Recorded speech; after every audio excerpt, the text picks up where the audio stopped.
Welcome to the NBA Coast to Coast podcast brought to you by thelines.com.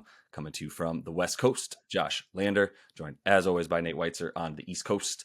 And we are looking at the second night of the first round of these play-in games here, the 9 versus 10 matchups in each of these conferences. We've got a couple of best bets each for you in this video. Also have a full player props episode up for you as we're bringing you guys each and every game for the rest of the way, basically, throughout the rest of this postseason. So make sure to like and subscribe to that page. Also head to thelines.com. Check out everything we're putting up there for you guys. Plenty of picks up on the site these days. And also the odds finder tool that we have up there. Talk to you guys about that every day to make sure you're getting the best bets available to you on all these from all these books that are giving us bets this season.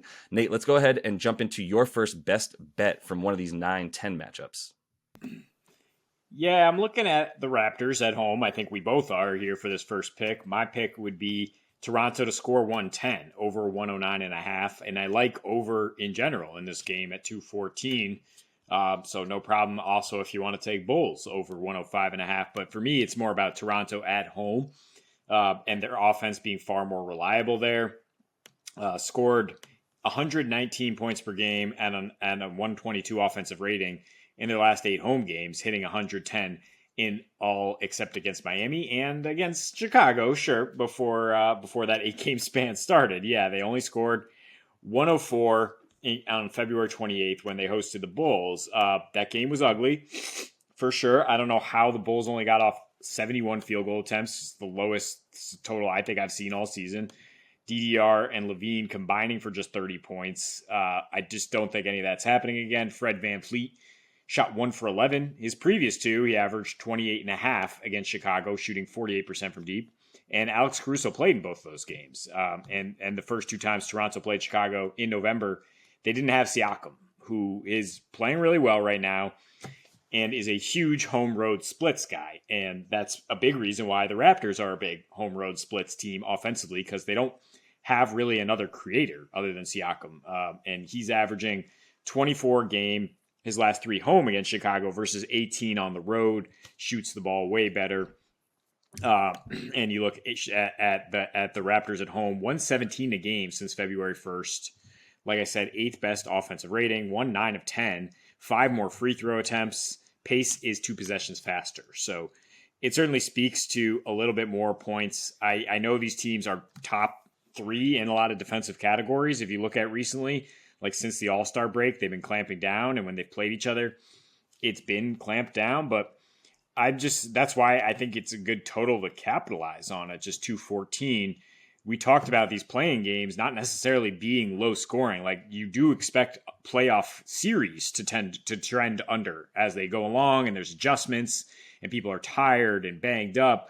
But the play-in games are often, there's less familiarity. There's more of a just like go out there and gun mentality. And I think there will be a lot more offense than we've seen. Toronto has the 7th worst 3-point defense since the break. The Bulls have gotten hot from 3 recently with Levine leading the way. And the Bulls, their last 10 roadies, a lot of the competition has been weak sauce. Charlotte and Portland and tanking teams, and they managed to give up 112 in their last one with neither team trying in Dallas, right? So I think Toronto, to just get their total, is the safest bet here. They can win a low scoring game, but I think this one will be a little bit more space and pace than you might expect.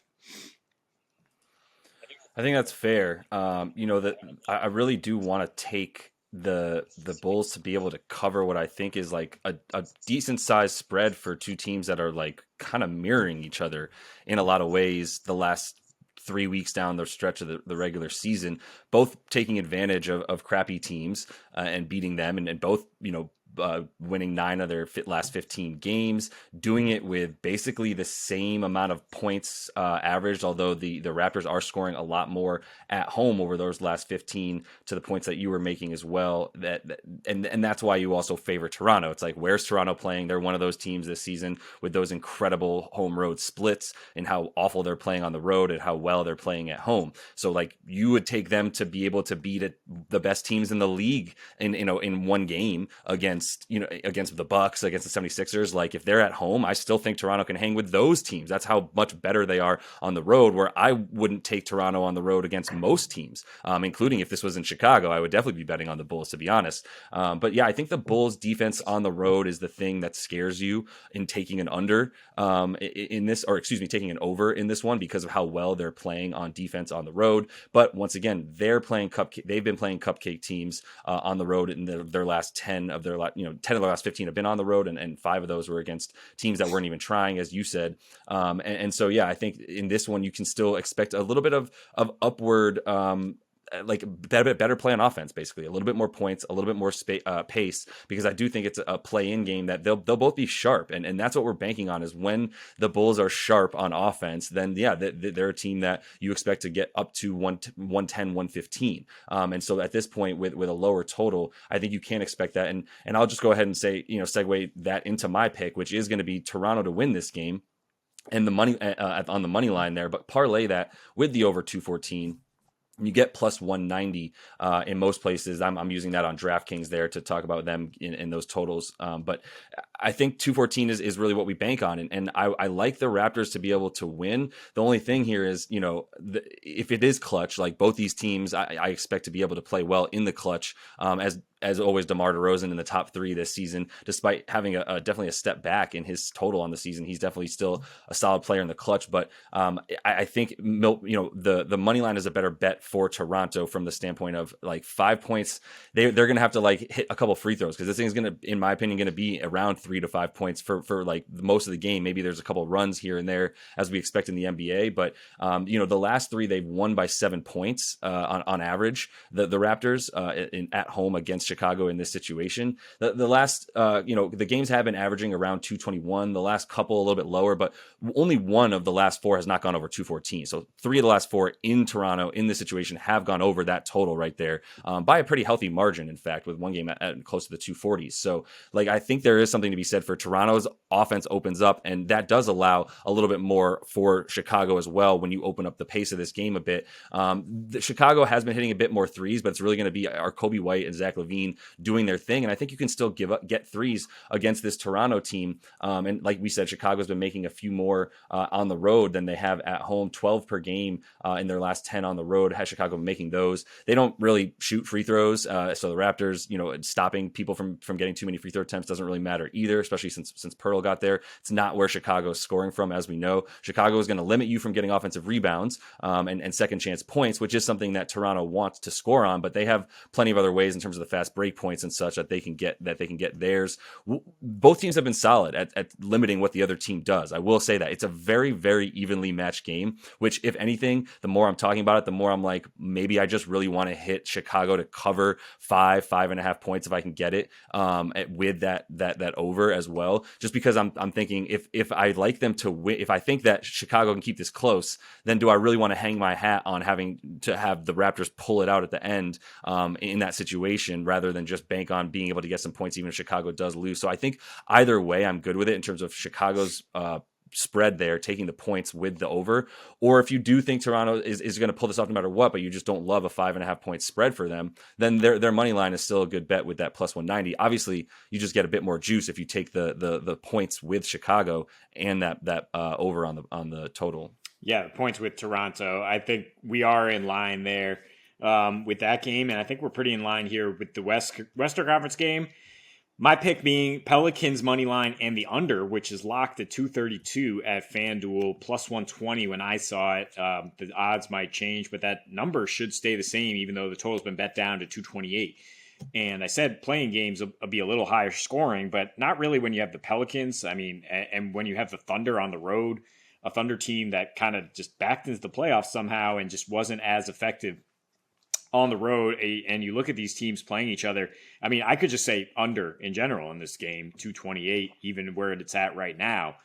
Their last 2 meetings, 110-96 Thunder win, and then a 103-100 NOLA win. It's, they're pretty interestingly matched up because you've got Lou Dort on Ingram, you've got Herb Jones on SGA, and those 2 guys are the offense for their respective teams. Like, I'm not trusting Jalen Williams as much as he's had an incredible year to go out and carry an offense in the playoffs, or Giddey and CJ McCollum's hurt, and Joe Val can't stay on the floor against an OKC team that goes small and gets him in too many pick and roll situations. So interesting to see how Herb guards SGA. I know you're going to talk about that in player props, and we'll have fun with that. But look, Pelicans in the play-in last season, more low numbers. 113-103 over the Spurs, a Spurs team that was top 5 in pace last year. And then 105-101 over a Clippers team that, didn't necessarily play at pace, but that game was played at a 91 pace. And then their whole series against the Suns, a 92.5 pace, averaging 220 a game. They are the third best defense since the All-Star break. They've gone under in 7 of their last 11 at home, games averaging 222, 24th in offensive rating, too. So they're not scoring much, and depending a lot on Ingram, like I said. And OKC on the road, since the All-Star break, 24th in offensive rating. So both equally bad in terms of reliable free, scoring. And I mean, the Thunder are depending on free throws, third highest percentage of their points off that, fifth lowest assist rate, worst field goal percentage at the rim on the entire season. So it is just a lot of SGA and whether he can put somebody in the torture chamber. And it's just been weird to see in that first matchup that they yanked Herb after just 18 minutes. I don't know what was going on there. I mean, it was the game after Ingram got injured again, and they just kind of seemed to be in a funky spot, the Pelicans. I don't know how they didn't really compete. But the previous one, Herb played 24 minutes at least, held SGA to 24 points and 6 turnovers. And that was obviously the key. And I think that'll be the key matchup to watch again here. And I think it's why the Pelicans are gonna lower the score of this game as they get the win at home. Yeah, for sure. And to be honest, it actually really just goes right into my bet. So rather than just repeat everything that you're saying, I'll give my second pick here, which is actually just to talk about them early on, to be honest, and think that the Pellies are really going to be in a good spot early on. They've been the best first quarter team. And I talked about this the other day with the other games that we talked about with the Heat and the Hawks. We both kind of like the idea of this. The Hawks are leading at the half in that game and lose in the second half. And there's some similarities here, more specifically to the first quarter for the Thunder and the Pellies.